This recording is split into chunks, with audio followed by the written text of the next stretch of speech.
Let me now connect with the management of Quess Corp to take the conversation forward and talk about quarterly numbers. Suraj Moraji, Executive Director and Group CEO with Quess Corp, joins us. Suraj, good morning. Thank you for joining us. Walk us through the impact of COVID on your numbers, especially on the staffing and other segments. Sure. Look, I mean, overall revenues, if you take a year-on-year view, our revenues have stayed flattish, which was a lower impact than we'd expected. On the face of it, our EBITDA is down about 12% year-on-year.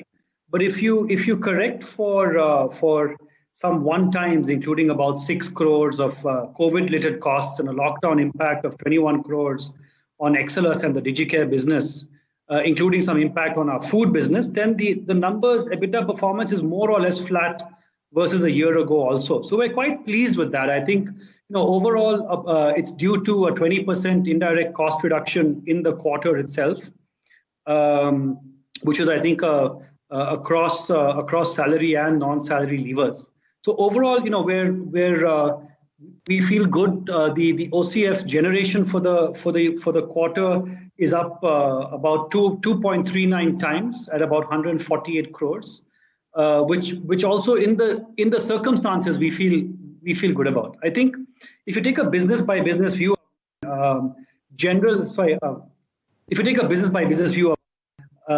staffing, the headcount is down about 15%, just a shade under 15%, which is again sort of a little bit better than we'd expected or we'd hoped or feared, a little bit better than we'd feared, I would say. And the other businesses have a little bit less impact than that in headcount. So that's sort of an overall view. So do you expect margins to remain in this range of about 5% for the rest of the year and for a couple of coming quarters?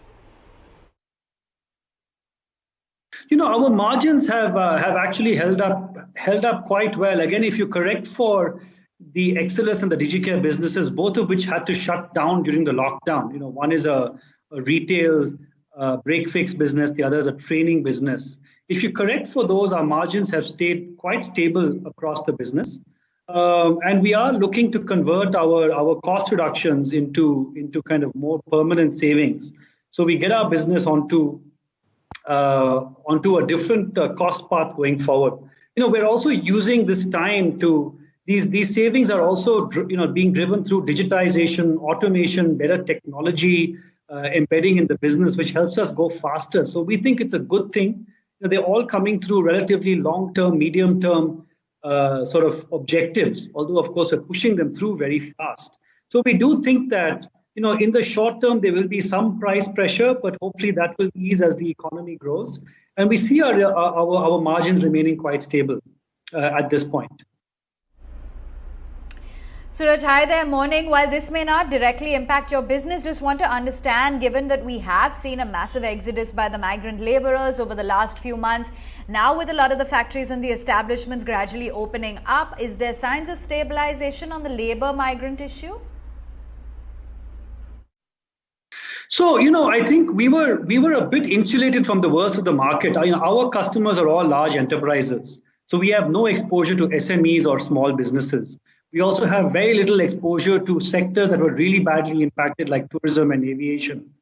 And so actually, if you look at a total 15% headcount drop from the peak, that's nowhere close to some of the numbers you see in the newspapers. We think the segments that have been most badly hit are actually the daily wage workers and people who have informal jobs.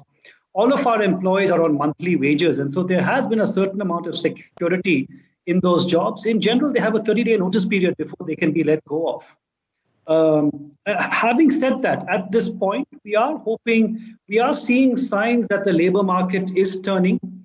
We've acquired about 200 customers in the last quarter, and some of them now seem to be ready to press the button on rehiring. Now, obviously, it varies week on week with every news of a lockdown or an open up. I think there's still a bit of skittishness in the market, but we're truly hoping that as we get closer to Diwali and the festival season, we will start to see the traditional volumes kick in again. Okay, fair enough. So seeing some signs of stability returning. I wanted to also address the impact of the lockdown of training facilities. Of course, that would have had to been closed to a great extent. So how did that impact your workforce management revenue, and will this sector continue to drive growth? So we, I mean, long term, we're very, very positive about the prospects of outsourcing in the grey collar space, which is largely where we play.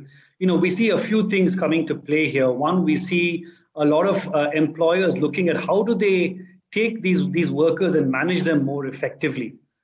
Be it kind of reducing the costs of managing them, be it sourcing them faster, be it creating different shift patterns and techniques. So we're only seeing more conversations and more interest in outsourcing right now. So we're absolutely very confident about the medium-term prospects. In the last quarter itself, we acquired about 200 customers across the franchise, which is quite robust given the overall market conditions. And we do find that many more customers are showing interest in the fact that we have multiple offerings, from workforce management and general staffing to facilities to security to BPM.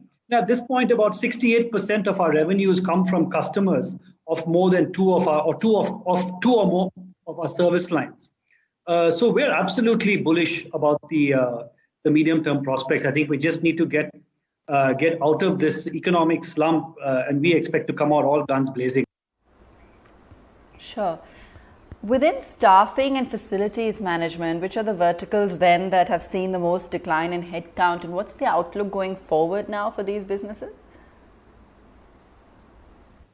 That's a great question. I think if you look at the staffing business, the verticals that were most hit were retail and BFSI. And I think that, that was driven a lot by the fact that especially the last 2-3 months in several segments of retail and BFSI, there have not been field activities. See, a lot of our employees are mostly, if you look at workforce management and general staffing, a lot of our employees are really involved in frontline tasks. And the frontline volumes of work have come down in those segments. So that's where the impact has been on workforce management and general staffing specifically. In IT staffing, actually, we've seen less of an impact. Our headcount is down about 7% in the quarter, and that's largely because of some segments of BPO. We're actually finding that in the core sort of, let's see, IT skills, high-end IT skills, the demand is only growing. And so that business, by and large, is on track. If I switch to facilities and security services, I think there we're being impacted mostly in the IT services vertical, whereas as customers, as our clients' employees work from home, they need less of the night shift. They have fewer buildings being kept open, and in security, especially with the transports going down, they have less need for security people in the transportation vehicles at this time. We haven't lost a single customer.